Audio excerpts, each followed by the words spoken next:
Salut à tous, c'est Punk de la chaîne, donc bienvenue sur cette vidéo qui aujourd'hui va parler d'hypnosophie et de réflexions qu'on a pu avoir hier à l'hypnopapotage.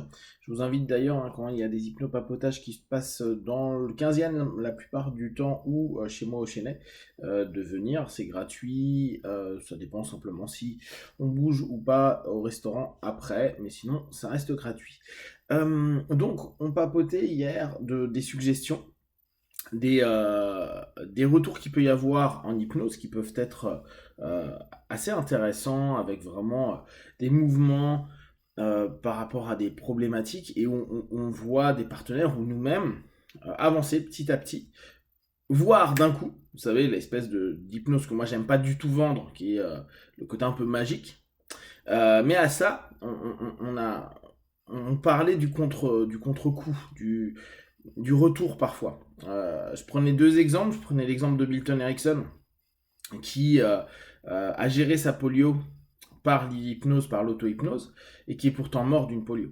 Je parlais de Martin Brofman qui a géré son cancer par un travail visualisation énergétique, on va dire un travail de transe exploité dans l'énergétique, et qui est pourtant mort du même cancer.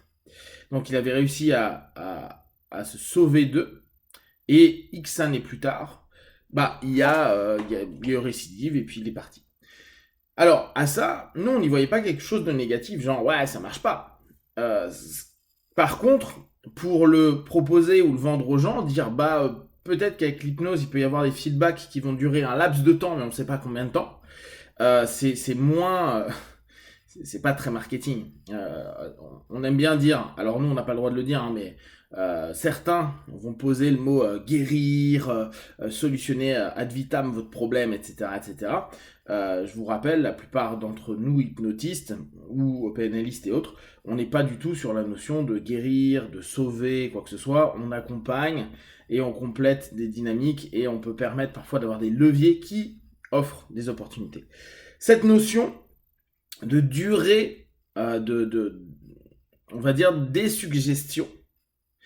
Je trouve que c'est une des réflexions les plus importantes actuellement pour moi. Dans le sens où j'admets complètement par expérience, que ce soit avec des partenaires ou que ce soit sur moi, qu'il puisse y avoir des feedbacks rapides ou des feedbacks qui vont arriver dans le long terme. Donc il y a des moments où ça va assez rapidement, voire très rapidement, et d'autres moments, ça met un temps fou. Et puis, on a quand même un feedback qui arrive. En tout cas, je parle pour les moments où il y a des feedbacks positifs. Bon, ok, donc la notion de dire la suggestion et la transe fonctionnent, je ne peux pas nier, et je peux même pas nier sur les notions de temps. Même si régulièrement vous allez m'entendre dire attention, vaut mieux se dire qu'on prend un certain temps pour travailler sur soi. Ce qui, moi, m'intéresse davantage, et hier, on était avec une pote qui est tabacologue, hypno et tabacologue, et je ris quand je dis tabacologue parce que beaucoup d'hypnos vont dire ah, vous êtes va des rétros satanas, vous êtes les méchants qui donnaient des patchs, alors que l'hypnose est tellement magique que grâce à ça, il n'y a pas besoin de patch. Ouais et non. Avec certains, c'est le cas, avec d'autres, ça ne sera jamais le cas.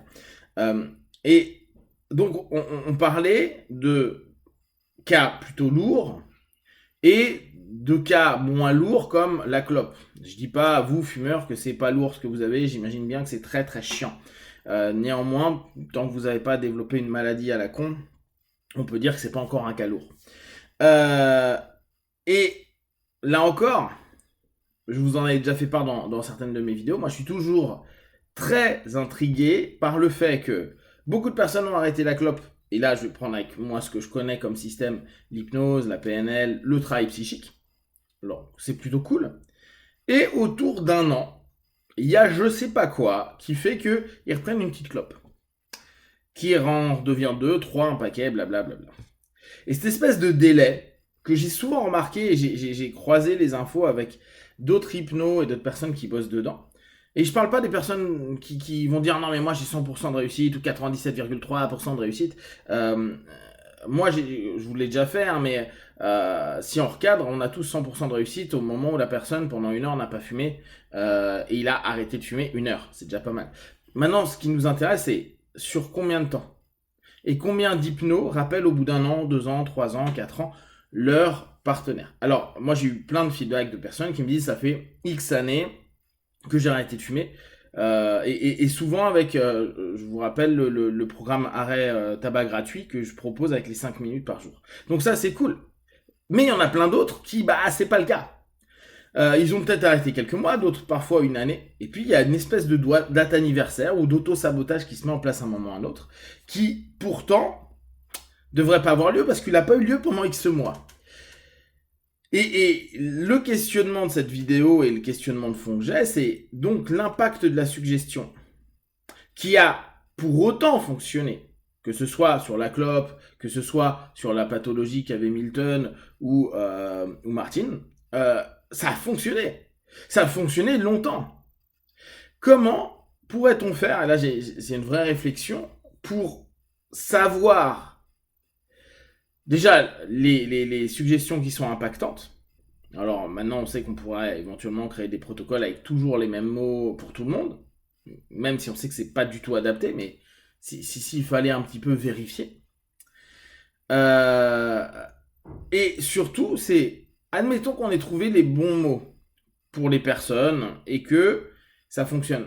Qu'est-ce qui fait que quelque chose revient ou que le pouvoir, je mets un gros entre guillemets, hein, j'imagine qu'il y a plein d'autres choses, mais de la suggestion qui pourtant a été bénéfique. Et si on reprend la notion hellmanienne, le rapport de confiance, il s'est développé. Ça fait 1 an, 2 ans, 3 ans, 4 ans que ta problématique n'est plus là. 10 ans, 15 ans. Donc la confiance dans la suggestion, elle est absolue, elle est complète. Et même la confiance dans le système est hyper important. Je crois en l'hypnose, Brofman il lui a créé lui le corps miroir ou dans n'importe quoi. À fond, vu que j'ai des feedbacks et en plus je le partage avec des partenaires et ça fonctionne. Donc la notion de sélectivité de la suggestion et surtout de la confiance dedans, elle est optimale. Pour autant, on peut redévelopper le même pathos alors qu'il a été géré, et si on prend le cas de Brofman par exemple, son cancer avait disparu. Et là, j'ai une vraie réflexion qui fait que certes, on peut nous-mêmes, par nos changements cognitifs, nos expériences de vie, etc., redévelopper plein de choses. Hein. C'est pas parce qu'une suggestion a fonctionné à un moment qu'avec toute l'évolution de notre vie, celle-ci n'est pas devenue obsolète. Alors, en ce moment, c'est sur ça que je réfléchis. Je me dis, admettons, notre suggestion est obsolète. Mais on va bien depuis X années. C'est vrai que on va pas se retravailler régulièrement, et peut-être c'est ce qu'il faudrait faire, hein, là c'est vraiment une hypothèse, sur la problématique qu'on avait eue il y a X années. Bon, j'ai été malade comme ça, ou j'étais fumeur, ou j'étais anorexique, ou obèse, ou je ne sais pas quoi. Et la rebosser, je sais pas, 1 semaine tous les ans, avec une mise à jour de nos suggestions pour permettre un maintien de l'état sur X années. Est-ce qu'il y aurait une notion comme ça à prendre en compte, sachant que nous, dans notre quotidien, on avance, on grandit, on évolue, et que on a croisé d'autres idées, on a vécu d'autres choses. Peut-être que sur certains éléments, on n'a plus confiance en ou à. Et dans ce cas-là, est-ce qu'il n'y aurait pas une mise à jour à faire par nous-mêmes, sans qu'il y ait personne, c'est-à-dire que se dire, je rebosse un peu sur cette pathologie-là, qui n'est plus là officiellement. Mais sachant le fonctionnement de la suggestion, en tout cas ce type de feedback que je vous partage, moi j'ai une réflexion dessus. Si vous avez déjà cogité à ça, ou des observations, ou simplement des hypothèses, n'hésitez pas à le partager sur cette vidéo, ou sur Facebook, YouTube. J'y répondrai le plus rapidement possible. Et comme d'habitude, de tout ce que je propose, ne prenez que ce qui est bon juste pour vous. Testez, observez, analysez et concluez. Be one, ciao.